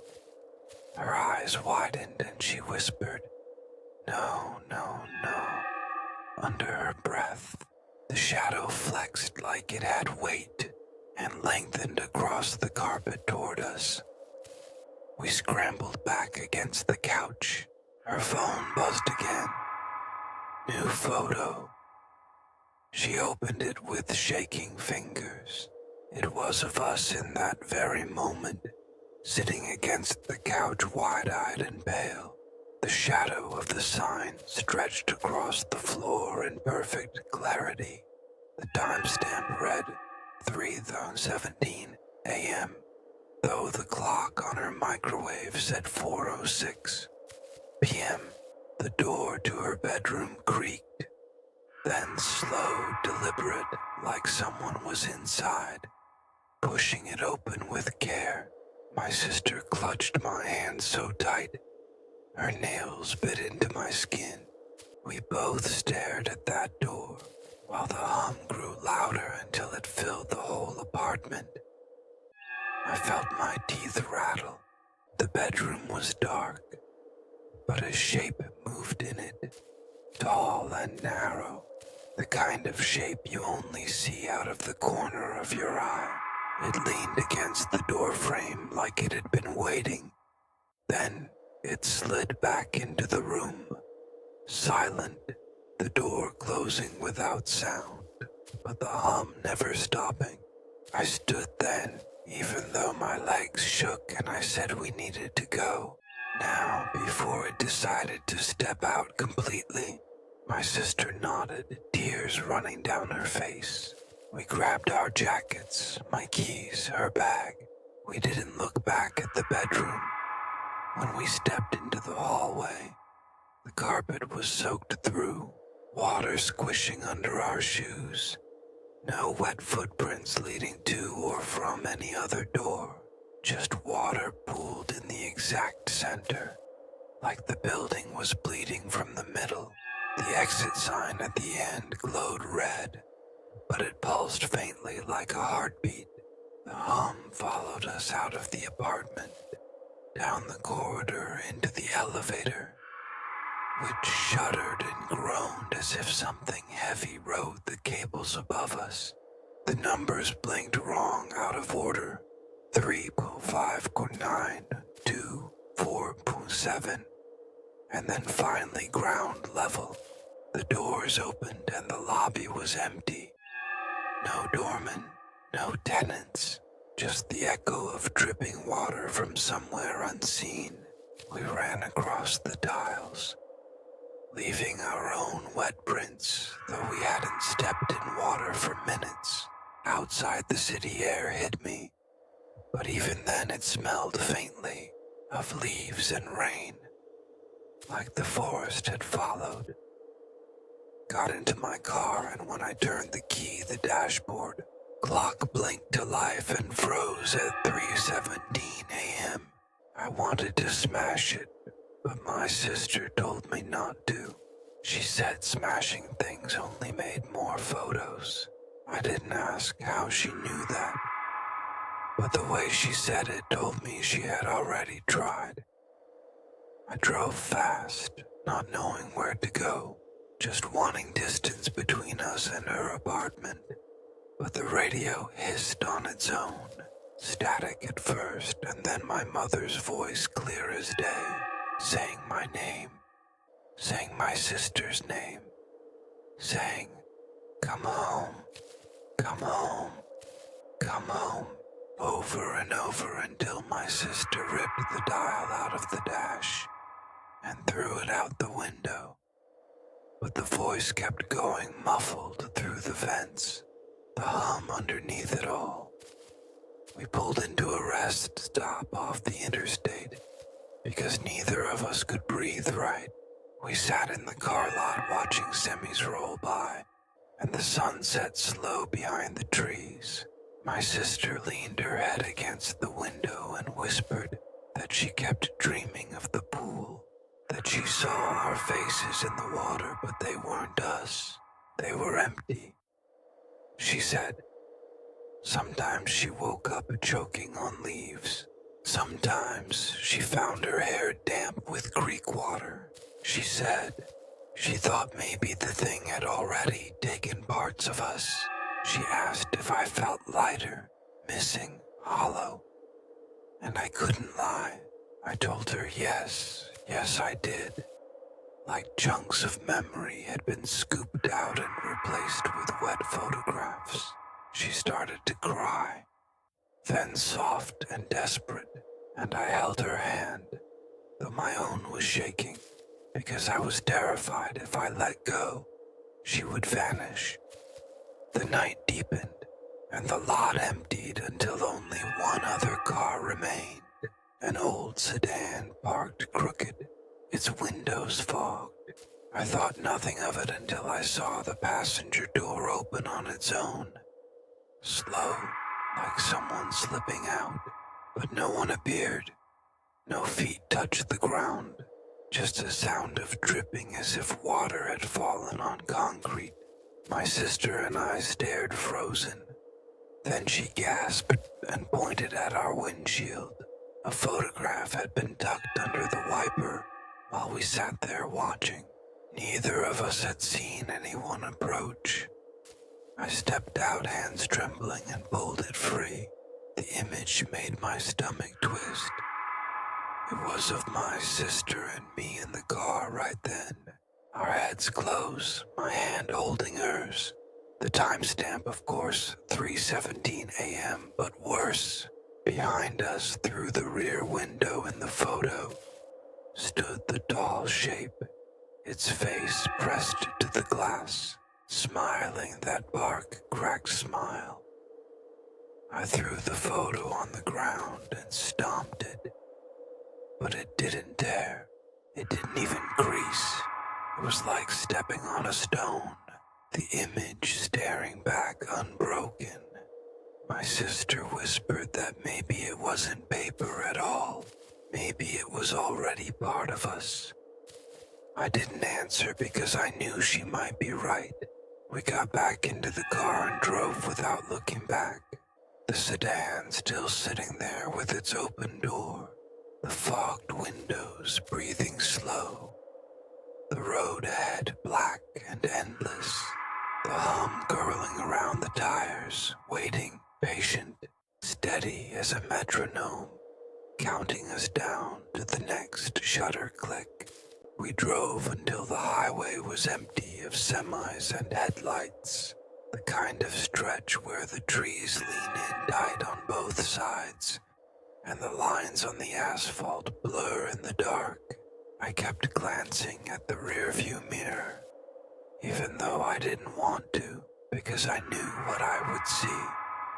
And sure enough, half the time the reflection wasn't the road behind us, but the trailhead sign, glowing faint in the beam of a car that wasn't really there, the letters swollen and warped like they'd been soaked through.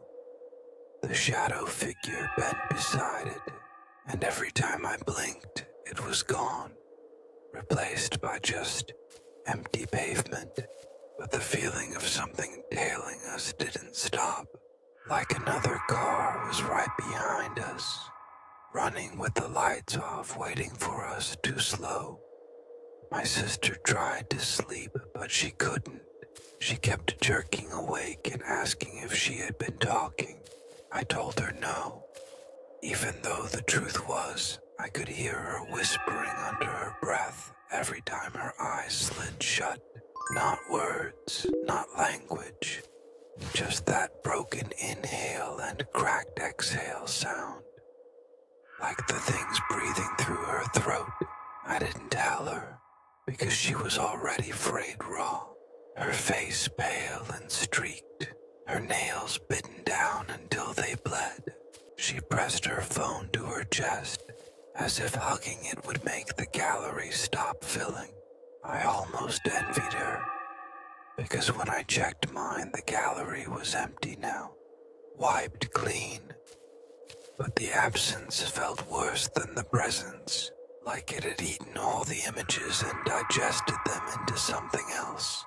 I kept waiting for the next one to appear, but nothing did, and the silence of it was louder than the hum itself.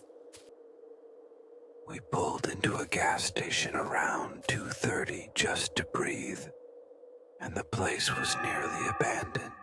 One flickering light over pump 3, and a clerk inside who never looked up from his magazine. I filled the tank while my sister went to the bathroom, and the whole time I could hear dripping even though the pavement was bone dry. I crouched down thinking maybe the tank was leaking, but no, the sound was inside the pump. Water dripping through metal lines where only gasoline should run. When I pulled the nozzle free, the smell of algae wafted out and I nearly gagged. I shoved it back and slammed the cap shut. When I went inside to pay, the clerk finally looked at me and his eyes were pale milky, like he had cataracts. But he couldn't have been older than 20. He smiled slow and said, $3.17. Even though the pump clearly read 40, I dropped a bill on the counter and walked out without change. The hum was seeping even here. When I got back to the car, my sister was waiting stiff in the passenger seat, and her hands were wet, dripping onto her lap. She said the bathroom mirror showed her face. But it wasn't her face, it was mine. Staring back, she said. It opened its mouth and water poured out until she ran. I didn't ask more because she was trembling and rocking like a child. I started the engine and the dash clock blinked awake, frozen again at 3:17. We pulled back onto the highway, and the gas station lights receded in the mirror, shrinking, then vanishing as though swallowed. Around 4, we reached a small motel off Route 11, neon sign buzzing.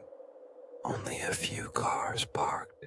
I thought, maybe if we could get a room and sleep in shifts, we'd be safe for at least a night. Inside the lobby, a woman at the desk handed me a key without asking for my name, her skin gray under the light. She smelled faintly of damp wood. The tag on the key read, Room 17, of course. When we opened the door, the air inside hit us heavy, thick with mildew, carpet damp like it had never dried from a flood, the wallpaper peeling in long strips.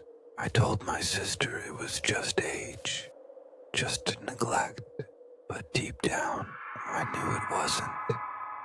I knew it was because it had already been waiting. She lay on the bed, fully clothed and curled against the wall, her eyes wide and darting. I sat in the chair by the window, watching the parking lot. The other cars were dark and still. No silhouettes behind their glass. But after a while I noticed condensation forming on the inside of our own windshield. Fog thickening like someone was breathing against it from the inside. The hum ran low and constant in my chest. My teeth hurt from clenching. I rubbed my jaw, and when I looked back at the bed, my sister was gone. The blanket was bunched, like she had slid under and melted through. I scrambled up, ripping at the sheets, but there was only damp fabric beneath. I called her name, and my voice sounded hollow, like shouting into a cave. I tore the bathroom door open, and the light buzzed to life, revealing the tub filled to the brim with black water, and she was floating there just beneath the surface, eyes open, staring at me through ripples.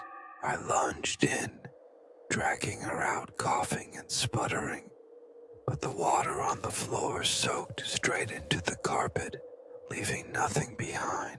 She lay gasping on the tiles, clawing at my arm, whispering it had pulled her down. She said she could see faces under there smiling. She said they had her voice. I didn't want to stay another second. I grabbed our bags and half carried her back to the car. The lot was empty now. All the other vehicles gone, though we hadn't heard engines, hadn't heard doors, just gone. The neon sign above the office buzzed and sputtered until it spelled nothing but 17 over and over again. I shoved her into the seat, started the car, and sped out. The hum followed, deeper now, resonating with the tires, like the whole road was vibrating in tune. We drove without aim until dawn, the sky paling gray, and for a moment I thought maybe light would weaken it, maybe day would loosen its grip. But when the sun finally broke the horizon, my phone buzzed on the console. I picked it up with shaking hands. New message, no number, just an image. It was of my sister asleep in the passenger seat, head tilted, mouth open. Timestamp 3:17 a.m. Even though the sun was in the shot rising bright behind her head, and standing in the road ahead framed in the windshield was the figure, tall, bent, dripping, holding its own phone pointed back at us. I dropped mine like it had burned me and swerved hard enough that my sister woke with a scream. The car fishtailed but didn't crash. When I looked again, the road was empty. The image is still on the screen. Battery stuck at 15. I knew then there was no running, no hiding. The thing didn't live at the trailhead. The trailhead was just the doorway. It lived in the images, in the hum, in the spaces between breath, and it was already inside us, carrying us like cargo toward some place neither of us wanted to see. The faces under the water weren't strangers. They were rehearsals, and soon we'd be added to the collection. By the time night fell again, we had run ourselves ragged, both of us hollow-eyed, too wired to sleep and too worn to speak.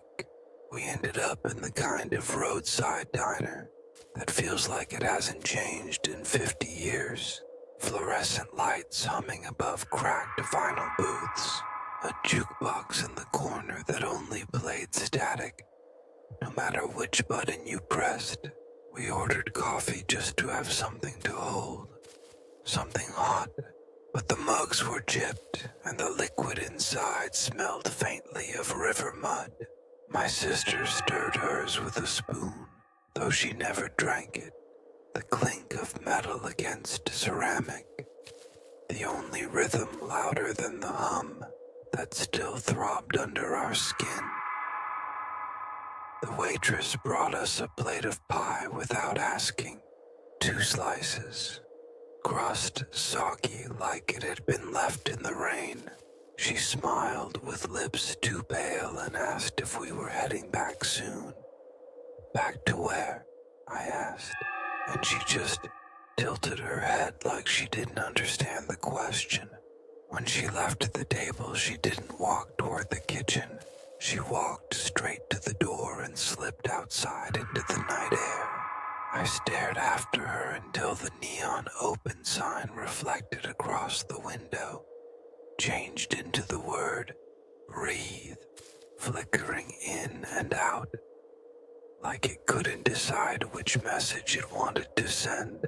My sister whispered that we were already dead, that everything after the trailhead had been a long echo of drowning. I told her not to say that, not to give it words, but she only laughed, sharp and brittle, said, "Look at the walls, don't you see?" I looked then and saw the wood paneling sweating droplets that ran down in streaks, darkening the grain like tears. Faces pressed faint against the veneer, mouths opening and closing in time with the hum. When I blinked, the wood was smooth again, but the air smelled thick with rot. We paid in cash and left without finishing the pie. The man at the register didn't move to pick it up, just watched us with eyes that glistened like wet bark back in the car. My sister said she didn't want to run anymore. She said maybe the only way to end it was to go back, return to where it started. She said maybe the trailhead wasn't just the doorway, but the mouth, and if we let it swallow us whole, we could end the hunger. I wanted to tell her no, that we had to keep moving, but the truth was every mile farther only made the tether pull tighter. The photos came no matter where we were. The hum grew louder. The timestamps never changed. Always 3017 a.m. The only thing that shifted was how much of ourselves we still recognized in the mirror, and I was running out of face I trusted. So I turned the wheel east, toward Shenandoah, toward the Skyline Drive, toward Lewis Falls. Neither of us said anything for hours. The road unspooled under the headlights. The trees crowded closer as if they'd been waiting. The hum steadied like it approved of the direction. When we stopped for gas again, there was no clerk, no pumps, just the shape of a station that had never been built. And when we stopped for food again, there was no diner, just an empty lot, with 2 wet patches where booths might have been. Reality was already thinning, folding, funneling us back to the place where the air first broke. We reached the trailhead just past midnight, the sign standing tall in the beam of my headlights, its letters swollen and cracked, the wood dripping with dark water that pooled at the base. My sister clutched my arm so tight her nails dug through my jacket.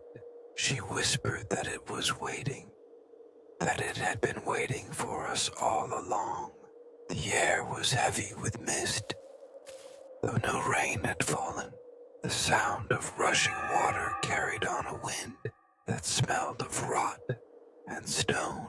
I killed the engine, and the hum surged to fill the silence, deep and endless, like the world itself was exhaling. We stepped out together, shoes sinking into soil that squelched like wet lungs. The trail stretched ahead darker than it should have been, darker than any night.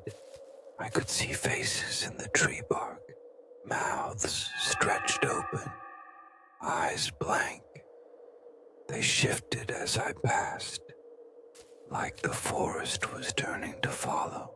My sister stumbled once but didn't stop.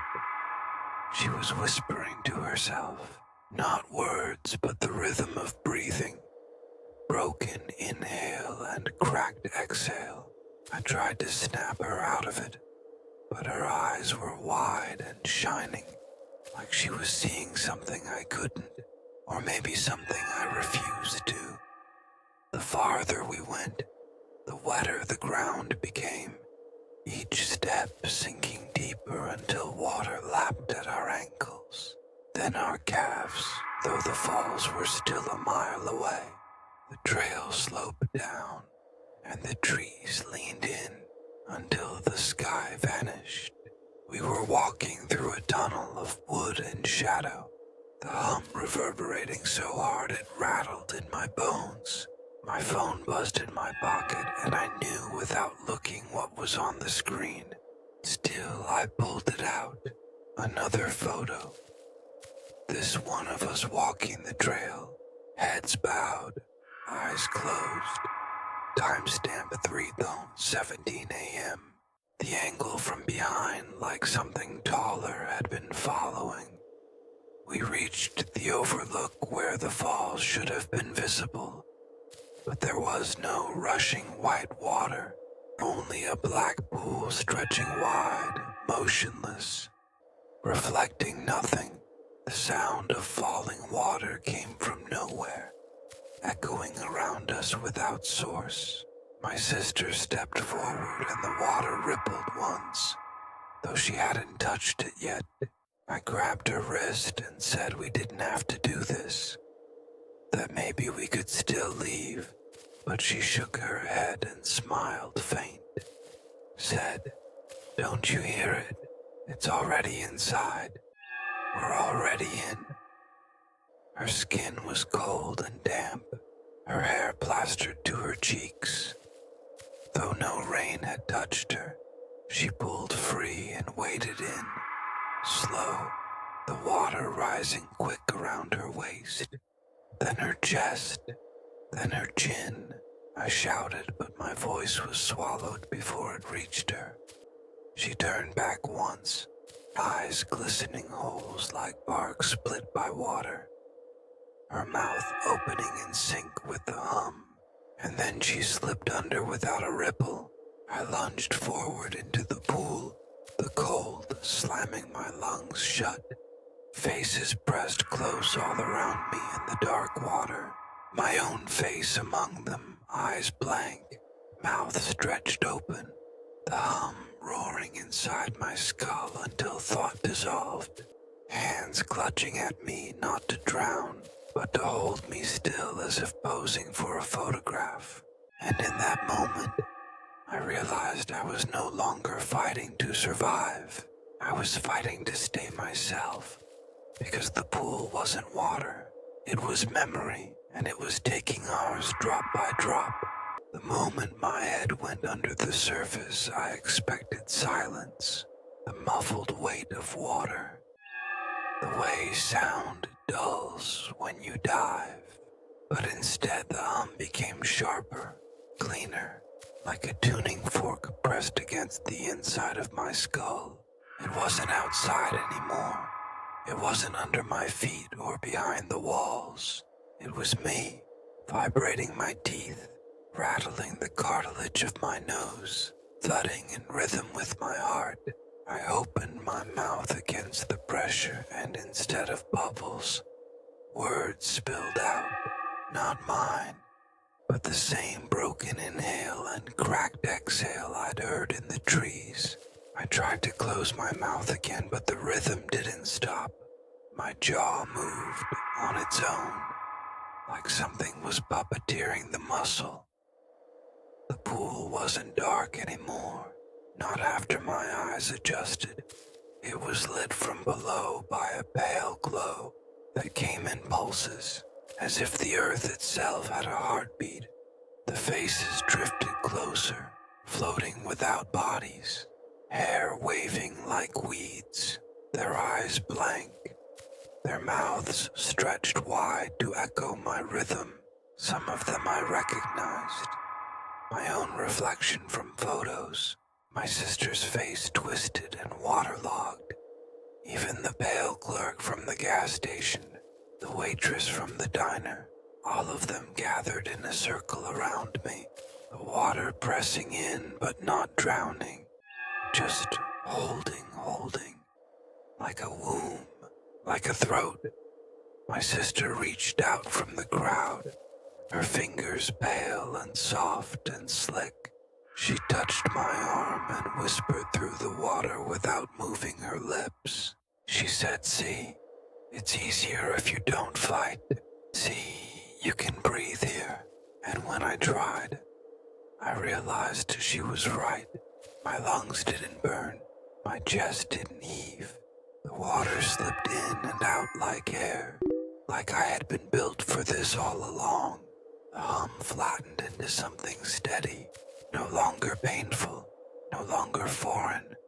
It was almost comforting, and if I closed my eyes, I could almost believe this was home. But then, the glow below brightened, and I saw the bottom wasn't earth, wasn't stone. It was wood, swollen planks like the trailhead sign, warped and rotting, and between the slats water rushed downward into endless dark. The hum wasn't coming from the pool at all. It was coming from beneath, from the void under the wood, and the faces weren't floating. They were nailed there, held in place like snapshots, their mouths stretched open in permanent pose, and I understood. The photos weren't just records. They were anchors, each one a nail, each one pinning us closer to that place below. I thrashed then, tried to pull away, but my sister's hand tightened, her nails digging into my skin, her eyes wide with terror and worship. She whispered, "Don't leave me again, don't leave me." But it wasn't her voice anymore. It was layered, dozens of voices, maybe hundreds, all speaking through her throat.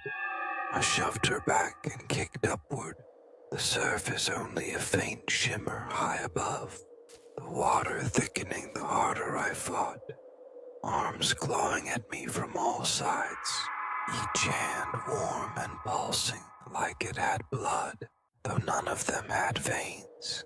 The faces pressed close, their mouths moving faster now. Inhale, exhale, inhale, exhale, until my own body fell into sync. My arms slowed, my chest softened, and I almost let go. Almost I remembered the photographs, how each one froze me, locked me into its frame, and I thought maybe if I moved in ways it didn't expect, if I broke the rhythm, maybe it couldn't hold me. So I let my body go slack, limp, let my mouth hang open without breathing. The faces hesitated. The hum stuttered once, a ripple through the wood below. And in that pause I surged upward, with everything left, arms burning, legs churning, tearing free of their grasp for just a second, just enough to break the surface. I gasped, and real air hit my lungs, sharp and cutting. I dragged myself onto the rocks, coughing water that smelled of algae and rot. My sister's voice called behind me. Dozens of voices braided into one. She begged me to come back, begged me not to leave her, begged me to breathe with her. I couldn't look. I couldn't, because I knew if I did, I'd see her face split wide, eyes empty, mouth stretched too far, so I ran, stumbling back up the trail, shoes slapping wet against stone, the hum chasing me with every step. When I reached the trailhead, the sign was waiting, taller now, swollen, the letters carved deep like wounds. I felt for my phone and found it already in my hand, though I hadn't grabbed it. The gallery open, new photos rolling in one after the other. Me running, me falling, me screaming, each stamped 3:17 a.m. Though I could see dawn already breaking between the trees, I hurled the phone at the sign and it shattered against the wood. But the gallery kept scrolling in my mind, projected behind my eyes like film. I could still see myself from every angle, every moment. And then the last image froze. Not of me, of whoever finds this, standing at the trailhead, reading these words. The hum hasn't stopped since, not once, not even now. It's leaking into every breath, every pause between words, and I don't know if I ever really left the water. I don't know if my sister is still calling, or if that sound in the walls is only the echo of my own voice stretched across something older, something hungrier. But if you're hearing this, if you're standing there, if you've ever seen a photo you don't remember taking, stamped at 3:17 a.m., then it already knows you. It's already breathing with you. And the next hum, the next flicker, the next reflection will not be yours alone.